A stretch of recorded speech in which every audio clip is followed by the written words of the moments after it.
Bismillahirrahmanirrahim. Assalamualaikum warahmatullahi wabarakatuh. Selamat siang teman-teman semuanya. Alhamdulillah senang sekali bisa menemani teman-teman di channel Alifus Parini Belajar Bisa. Seperti biasa teman-teman, saya akan berbagi apa yang sudah saya pelajari. Mudah-mudahan nanti bermanfaat ya teman-teman. Nah, sebelumnya saya ucapkan terima kasih buat teman-teman yang sudah mensupport channel ini, bergabung dengan channel ini. Mudah-mudahan semuanya dalam kondisi sehat walafiat ya teman-teman. Alhamdulillah tidak terasa ini sudah Ramadan kelima. Mudah-mudahan ibadah kita semuanya lancar, kita semua diberi kesehatan, kenikmatan beribadah, dan pahala yang melimpah, serta mendapat keutamaan dari bulan Ramadan ini ya teman-teman. Nah teman-teman, kali ini saya akan berbagi tentang motivasi ya, motivasi mengapa kita perlu menulis. Nah, mungkin teman-teman ada yang ingin belajar menulis atau yang sudah belajar menulis sehingga termotivasi ya teman-teman untuk terus melanjutkan. Dan ini ada sedikit materi ya, saya akan share screen.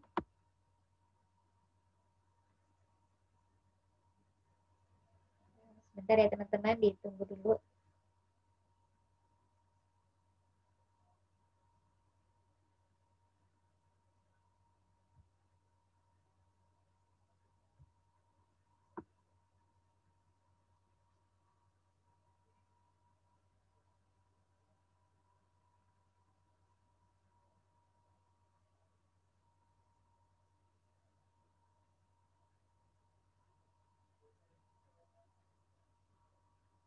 Nah ini ya teman-teman, mengapa aku perlu menulis, mengapa kita perlu belajar menulis, begitu ya teman-teman. Sebentar, saya pindahkan dulu layarnya supaya tidak mengganggu. Baik, nah teman-teman semuanya, ada banyak alasan buat seseorang belajar menulis ya. Dan ini adalah bagian dari cara kita memotivasi diri sendiri untuk tetap bisa menulis walaupun mungkin bentuk tulisannya berbeda-beda ya teman-teman. Kalau kita tahu menulis itu ada yang bentuknya fiksi, ada non-fiksi, ada formal, ada informal. Nah, kita akan mengambil alasan atau motivasi secara umum ya teman-teman, sesuai dengan minat bakat kita masing-masing. Ini sebenarnya tadi apa itu namanya, saya tuh baru saja mengisi acara dengan anak-anak gitu ya, tapi mudah-mudahan ini walaupun ini screen-nya atau PPT-nya ya, PPT-nya itu untuk anak-anak dengan warna anak-anak, mudah-mudahan tidak mengganggu ya teman-teman, hanya sekedar berbagi saja, mudah-mudahan bermanfaat. Nah, manfaat menulis itu sangat banyak teman-teman, dan ini memberikan kita motivasi untuk bisa menulis. Nah, yang pertama adalah menulis itu menuangkan ide dan pikiran kita. Nah, ide dan pikiran manusia itu kan banyak ya teman-teman. Setiap orang punya caranya masing-masing untuk bisa menilai atau menyampaikan idenya masing-masing ya. Walaupun mungkin temanya sama, walaupun yang disampaikan sama, tetapi setiap orang punya alur yang beda-beda, alur pikiran yang beda-beda, dan kita berharap ide-ide kita yang bagus, ide-ide kita yang baik bisa kita salurkan kepada orang lain, karena manusia itu kan bukan makhluk goib ya teman-teman yang bisa dibaca langsung oleh orang lain. Kita perlu menyampaikan, bisa jadi lewat kata-kata, bisa jadi lewat tulisan. Nah, ketika kita menyampaikan lewat kata-kata, hanya kata-kata seperti pembicaraan saja, mungkin orang akan mudah melupakannya. Tetapi ketika kita menyampaikan melalui tulisan, itu lebih bertahan lama ya teman-teman.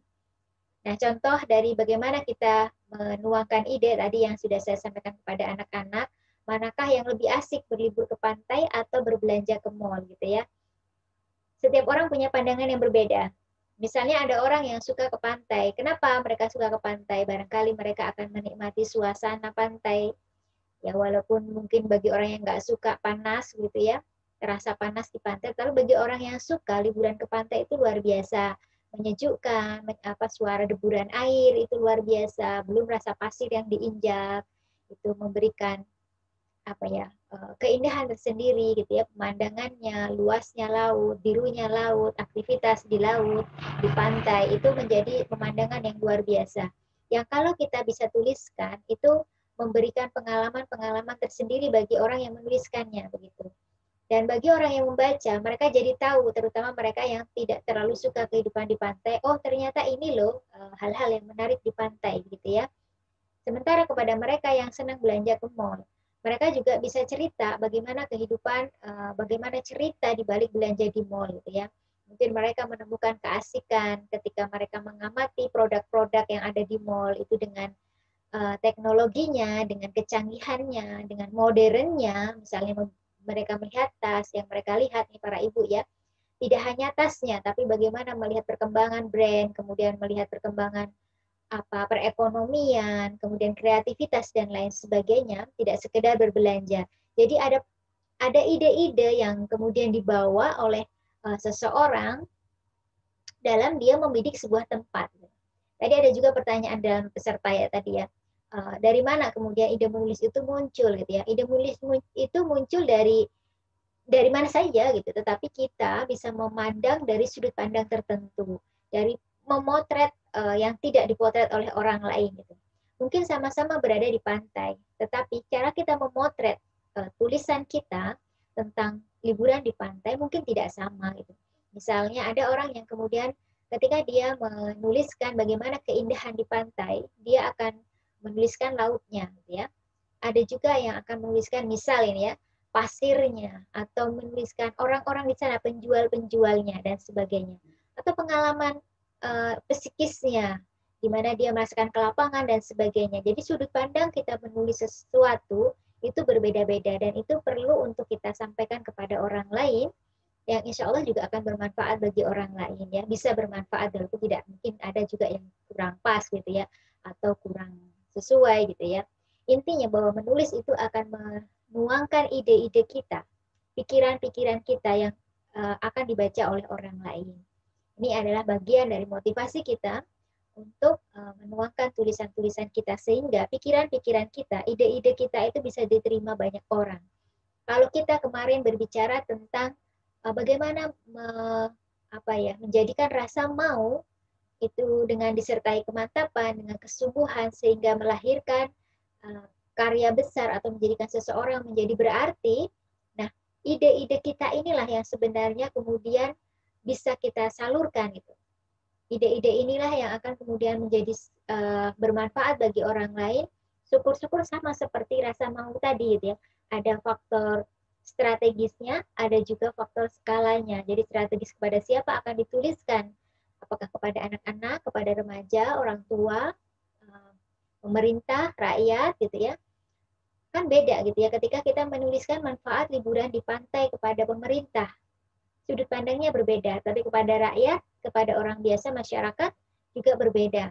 Nah, seperti itulah kemudian sebuah tulisan itu dibuat. Harapannya dia menjadi ada faktor strategisnya juga, ada juga faktor skalanya, akan dibaca oleh orang sedikit atau orang banyak dan sebagainya. Intinya seperti itu teman-teman ya. Alasan pertama menulis adalah menuangkan ide dan pikiran kita. Ini salah satu yang bisa kita ambil. Kemudian apalagi alasan yang selanjutnya? Oh, ini karena kepada anak-anak tadi ya, kita bisa melakukan menulis itu dengan rencana-rencana. Artinya kita bisa menggunakan kemampuan menulis atau keterampilan menulis itu untuk membuat sebuah perencanaan gitu ya. Kalau tadi saya mencontohkan bagaimana Raden Ajeng Kartini membuat tulisan-tulisan surat-surat dengan teman-temannya yang dari luar negeri ya, sehingga kemudian tercetuslah ide-ide sampai ada buku Habis Gelap Terbitlah Terang. Ya, itu adalah salah satu aktivitas yang menjadi mungkin dibilang project, mungkin bukan project ya, pokoknya intinya seperti itu teman-teman, bisa untuk merencanakan sesuatu, sebuah tulisan itu bisa menggagas sesuatu. Bisa jadi misalnya teman-teman, kita semuanya membuat sebuah tulisan tentang parenting misalnya, kita punya rencana dengan tulisan itu, atau membuat buletin mungkin, atau membuat mungkin kalau para politisi itu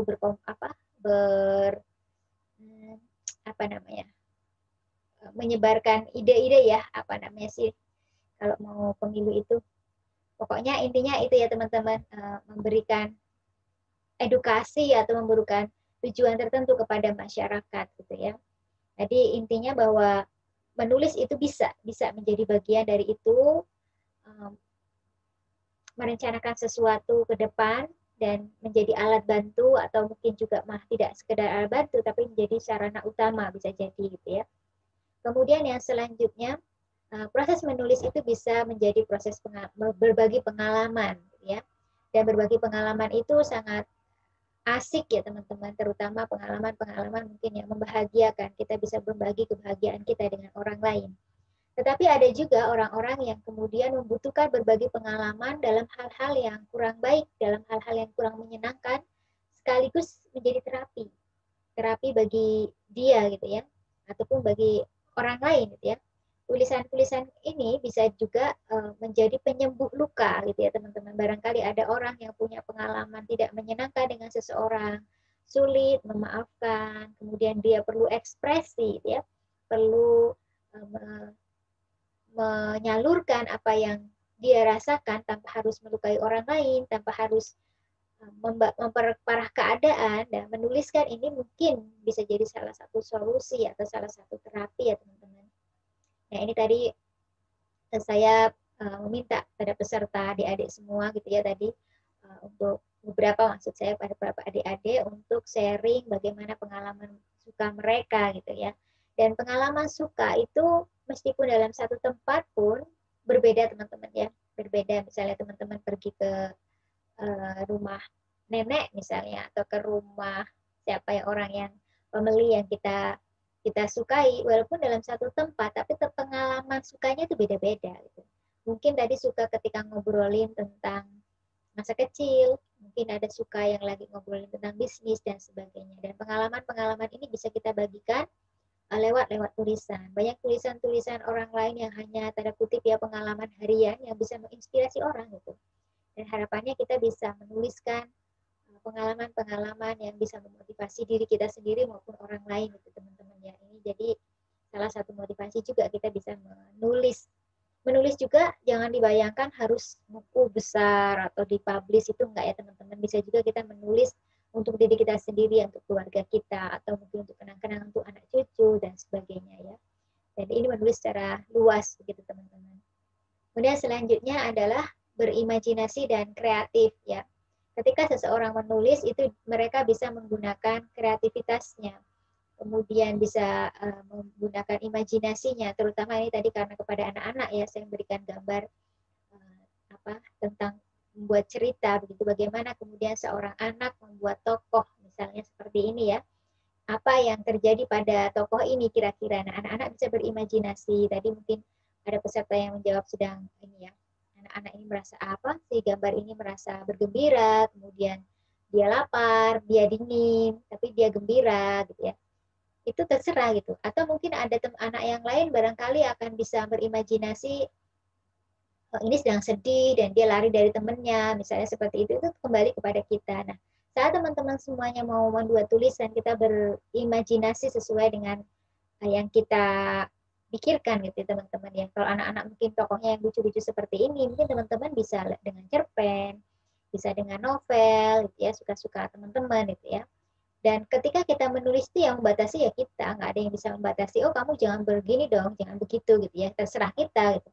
Kita dibatasi oleh norma-norma masyarakat saja, tetapi bentuk tulisannya mau seperti apa tokohnya, apa konfliknya, kemudian bagaimana akhir ceritanya terserah dari kita. Dan itu membahagiakan, apalagi ketika cerita-cerita kita atau imajinasi kita itu bermanfaat bagi orang lain, selain menghibur juga menjadi pendidikan bagi orang lain gitu ya teman-teman. Ini luar biasa. Seandainya kita bisa, gitu, seandainya kita bisa menuliskan cerita-cerita atau mungkin pengalaman-pengalaman imajinatif yang kreatif dan menghibur orang, ini adalah sebuah karya besar. Banyak ya teman-teman kita tahu dari sebuah novel, dari sebuah karya akan melahirkan film gitu ya. Dari film itu melahirkan hal-hal yang lain lagi. Nah ini kan luar biasa ya, salah satu manfaat dari menulis. Kemudian selanjutnya, nah ini bagi anak-anak lagi ya teman-teman, menulis itu dapat memahami berbagai karakter. Ini terutama untuk tulisan cerita gitu ya. nggak cerita juga bisa sih sebenarnya. Tapi ini intinya bahwa tulisan yang ada tokohnya maksudnya ya teman-teman. Jadi ketika kita menuliskan sebuah tokoh, maka kita mencoba menyelami tokoh itu. Nah ini tadi anak-anak menggambarkan tokoh cerita si kelinci ini anak pemalu, gitu, teman-teman. Anak pemalu, kemudian bagaimana kira-kira seorang anak pemalu ketika ada tamu yang datang ke rumahnya. Nah, kemungkinan anaknya akan lari, kata anak-anak tadi ya teman-teman. Kemungkinan anaknya akan lari karena dia malu bertemu orang baru. Nah, ketika seorang kelinci yang pemalu, kemudian dia pergi ke sekolah, apa kira-kira yang dia lakukan? Dia belum kenal gurunya, dia belum kenal temannya. Nah, si penulis akan mencoba memahami sisi lain dari dirinya atau orang lain yang ada di dalam tokoh. Gitu. Mungkin yang menulis adalah orang yang pemberani, gitu ya, orang yang tegas, orang yang banyak mudah lah berinteraksi dengan orang lain. Bagaimana dia memahami karakter tokoh yang lain yang di situ tokohnya tidak memahami karakter, tidak memahami dia gitu. Berbeda, maksudnya berbeda dengan dia. Dia yang ceria harus memahami orang lain yang pendiam, atau dia yang mungkin banyak bicaranya harus memahami orang yang tidak terbiasa ngomong dan sebagainya. Itu kan menyelami kehidupan orang lain yang bukan dirinya. Ini akan membantu kita semuanya untuk melihat berbagai sudut pandang orang lain dan tidak menganggap orang lain itu menjadi dengan prasangka buruk. Jadi ketika ada orang berperilaku A, dia bisa memahami. Mengukurnya itu tidak mengukur diri sendiri ya. Banyak di antara kita manusia, mengukur orang lain itu dengan ukuran kita. Kalau saya itu begini, harusnya orang lain begini ya. Saya dengan orang lain dengan kita itu kan beda. Jadi kita tidak bisa menyamakan begitu. Nah, dengan membuat cerita-cerita ini akan memahami banyak karakter dan kita bisa menyelami kondisi si karakter tadi untuk bisa memberikan pelajaran dalam cerita itu, menguatkan cerita sekaligus inilah kehidupan nyata bahwa kita berhadapan dengan orang-orang yang tidak selalu sama dengan kita, dengan orang-orang yang mungkin punya pandangan berbeda dan bagaimana sikap kita, bagaimana orang lain menghadapi perbedaan kepada kita maupun kepada dirinya sendiri gitu ya, kepada orang lain. Jadi menulis cerita ini dapat menumbuhkan apa ya, rasa peduli atau rasa menghormati orang lain. Jadi memahami karakter-karakter orang lain. Nah, kemudian selanjutnya teman-teman, menulis itu mengasah kinerja otak. Kalau kita membaca, kita itu sifatnya pasif ya teman-teman, karena kita menikmati karya orang lain, tidak berpikir banyak walaupun kita ikut alur ceritanya, tetapi kerja otak kita itu tidak seaktif ketika kita menulis. Nah, ketika menulis, kerja otak manusia itu banyak ya, ya dia memikirkan katanya mungkin ya, ketika dia cerita juga dia memikirkan bagaimana cerita alurnya, kemudian settingnya dan sebagainya dalam hal dalam waktu bersamaan gitu. Jadi semua dipikirkan untuk menuangkan sebuah cerita, bahkan tidak hanya cerita, membuat tulisan pengalaman pribadi atau opini atau sejenisnya itu juga sama. Jadi ada proses berpikir yang panjang, belum lagi kalau tulisan itu kemudian tulisan non-fiksi atau tulisan yang bukan imajinasi, maka memerlukan data. Dia harus membaca data dulu, gitu. Harus belajar lah. Ibaratnya kalau mau menulis itu kan baca baru tulis gitu ya teman-teman. Jadi harus ada baca-baca dulu baru tulis. Nah, ketika menuliskan kembali apa yang dibaca itu adalah sebuah proses yang tidak sekedarnya gitu, tetapi proses yang memang melalui apa ya, mengolah begitu, mengolah di dalam otak kita atau ada kerjanya, ada prosesnya yang panjang gitu, sehingga melatih menulis ini melatih mengurangi kepikunan, iya insya Allah gitu ya, jadi membuat otak kita lebih lebih terasah. Kemudian apalagi teman-teman, yang selanjutnya menulis adalah kebiasaan para ulama. Jadi kalau kita melihat bagaimana kehidupan para ulama ini, khususnya para orang-orang muslim ya, tahu bahwa ulama-ulama kita, ulama-ulama besar kita banyak yang menulis. Banyak sekali. Siapa saja misalnya Imam Syafi'i. Imam Syafi'i menulis kitab Al-Muwatta ya. Al-Muwatta. Kemudian Imam Ahmad juga membuat menulis kitab Al-Musnad. Lalu Buya Hamka, misalnya beliau membuat tafsir Al-Azhar ya. Intinya para ulama-ulama ini sangat mencintai ilmu ya. Mereka membacanya iya, menulisnya iya. Dan dengan menulis ini kita sebenarnya sedang meninggalkan sejarah kita gitu ya. Sedang meninggalkan warisan kita. Kalau orang tidak menuliskan ide-idenya mungkin akan dilupakan hanya dalam beberapa waktu. Mungkin tahun pertama, tahun kedua masih ingat. 50 tahun pertama mungkin masih ingat. 100 tahun mungkin iya, mungkin tidak diingat gitu ya. Tapi bagaimana dengan para ulama kita? Misalnya Imam Bukhari misalnya ya, Imam Malik, Imam Muslim gitu ya. Beribu tahun yang lalu beliau hidup gitu ya. Sekarang sudah berjarak sangat lama dari beliau hidup, tapi kita bisa menikmati karyanya. Ketika karya beliau itu dinikmati oleh kita dan kita mengambil manfaat dari itu, maka pahala beliau melimpah gitu meskipun beliau sudah nggak ada. Dan inilah motivasi terbesar sebagai seorang muslim, kalau saya pribadi teman-teman ya, untuk menjadi seorang penulis atau menuliskan sesuatu, mungkin tidak harus jadi penulis besar, tapi menuliskan sesuatu ini adalah sebuah kesempatan untuk mewariskan ilmu. Jadi ibaratnya kalau saya dulu memulai menulisnya ya teman-teman, ketika saya ingin membukukan buku saya memotivasi saya diri sendiri ya, kalau bisa sebelum saya meninggal setidaknya ada satu buku yang saya tinggalkan gitu. Karena itu adalah sebuah karya yang harus diwariskan. Mudah-mudahan menjadi pemberat amal ibadah saya begitu ya teman-teman. Jadi intinya seperti itu, para ulama mempunyai kebiasaan menuliskan, mengikat ilmunya sehingga kita berharap kita bisa mencontoh sebagian darinya ya teman-teman. Kemudian yang selanjutnya, menulis itu dapat mengubah diri dan orang lain. Kok bisa mengubah diri ya? Mengubah diri misalnya saya ketika ingin membaca sesuatu yang ingin saya tuliskan gitu ya teman-teman, kan harus dibaca dulu ya teman-teman.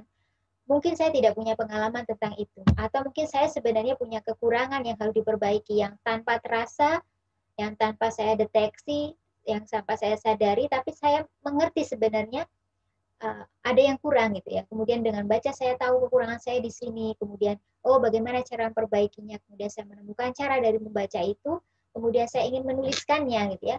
Nah, ketika saya ingin menuliskannya kan saya mengajarkan kepada orang lain, maka saya juga berusaha mengajarkan kepada diri saya sendiri, sehingga itu mengubah saya gitu dari hal yang mungkin awalnya A menjadi A plus dan sebagainya. Jadi intinya itu ada proses perubahan dalam diri kita ya, pengetahuan kita, ya mungkin tindakan kita, dan ya banyak hal lah teman-teman. Intinya kita banyak bisa berubah dari proses menulis ini, proses sampai terjadinya sebuah tulisan itu. Ketika mewawancarai orang lain, misalnya tulisan dengan mewawancarai orang lain itu kan juga butuh proses. Ya. Dan di sana kita juga belajar, sehingga bisa mengubah diri kita menjadi lebih baik insya Allah. Nah, selain mengubah diri sendiri juga bisa mengubah orang lain teman-teman ya. Bisa mengubah orang lain. Karena tulisan-tulisan kita bisa menginspirasi orang lain, memberi jadi ide bagi orang lain, memotivasi, menyemangati, sehingga mengubah kehidupan dan keadaan orang lain. Nah, ini menjadi sebuah amal yang luar biasa, gitu teman-teman ya. Kalau tadi saya menggambarkan dengan adik-adik semua teman-teman peserta menulis anak-anak tadi ya, saya menggambarkan R.A. Kartini dan Dewi Sartika, gitu. Gimana R.A. Kartini dikenal dengan karyanya, sementara Dewi Sartika tidak banyak yang mengenal. Kenapa? Karena R.A. Kartini menuliskannya, sementara Dewi Sartika tidak, gitu. Itu secara yang kita pahami dari orang lain ya teman-teman, walaupun keduanya insya Allah punya kelebihan luar biasa, dan insya Allah semoga sudah dibalas oleh Allah Subhanahu Wa Taala kebaikan masing-masing yang sangat peduli kepada wanita, mendirikan sekolah wanita ya Dewi Sartika, kemudian ide-idenya R.A. Kartini untuk menyemangati para wanita belajar gitu ya. Tetapi kita banyak mengenalnya dari R.A. Kartini karena R.A. Kartini menuliskan, dan ide-idenya itu diikuti oleh orang lain. Nah, seperti itu ya teman-teman, mudah-mudahan bisa kita pelajari sehingga R.A. Kartini dengan tulisannya itu bisa mengubah para bapak untuk menyekolahkan anaknya, mungkin para kakek bisa menyekolahkan cucunya yang dulu itu nggak ada di zaman beliau gitu. Hanya orang-orang tertentu saja. Kemudian yang selanjutnya, menulis itu bisa membuat branding teman-teman ya. Kita mau dikenal sebagai siapa? Branding ini sangat bermanfaat bagi kehidupan sekarang ya, karena memang manusia itu kadang perlu dikenal untuk bukan dalam rangka ingin menjadi orang terkenal, tidak, tetapi kita dalam rangka ingin memberikan kontribusi. Kayak misalnya teman-teman menulis tentang psikologi, maka orang-orang akan tahu, oh kalau tanya tentang itu, maka kasih teman-teman gitu ya. Kalau teman-teman menulis tentang parenting, maka orang-orang yang membutuhkan ilmu parenting akan lari kepada teman-teman, minta tolong kepada teman-teman dan sebagainya. Branding ini penting ya teman-teman, apalagi kalau nanti punya tujuan tertentu yang untuk ini ya, membantu karir gitu ya. Branding ini penting dalam kehidupan bermasyarakat, walaupun sebenarnya antara penting nggak penting, tetapi kalau dalam kehidupan masyarakat ini adalah sebuah tuntutan. Nggak bisa enggak gitu ya, harus punya untuk sebuah proses gitu. Tapi walaupun brandingnya kita tentu saja sebagai seorang muslim tetap harus mengikhtiarkan lurus gitu ya kepada Allah gitu. Apapun brandingnya tetap lebih branding di hadapan Allah itu lebih utama dibanding branding di hadapan manusia. Meski begitu, karena kita hidupnya di dunia dengan ilmunya manusia, dengan ilmu yang ada di dunia, dengan sunatullah, maka branding ini diperlukan untuk menjadi meraih ke sebuah kesuksesan kita juga gitu ya teman-teman, terutama di dunia ya. Semuanya dengan ilmu intinya seperti itu. Nah, itu tadi ya teman-teman beberapa manfaat untuk menulis atau memotivasi ya kita semuanya untuk bisa menulis. Selain itu juga menulis itu menjadi forum atau menjadi sebuah sarana untuk kita rileks ya teman-teman, untuk kita lebih menikmati waktu kita gitu, sehingga kita bisa memberikan manfaat yang lebih bagi diri kita sendiri maupun orang lain. Demikian mungkin teman-teman untuk pelajaran yang bisa saya bagi hari ini. Maaf ya agak belepot-belepot, mudah-mudahan bermanfaat. Nah, sekali lagi terima kasih, selamat menunaikan ibadah puasa, semoga semuanya lancar. Bila ada yang saya sampaikan hari ini bisa diterima, bisa menginspirasi, semoga bermanfaat. Kalau ada salahnya, saya secara pribadi mohon maaf. Dan kita saling mendoakan ya teman-teman, semoga Ramadan kali ini kita semuanya mendapat kedudukan yang terus lebih baik sampai mencapai derajat takwa. Amin ya rabbal alamin. Terima kasih sudah menonton video ini. Insya Allah jumpa lagi di video-video selanjutnya. Assalamualaikum warahmatullahi wabarakatuh.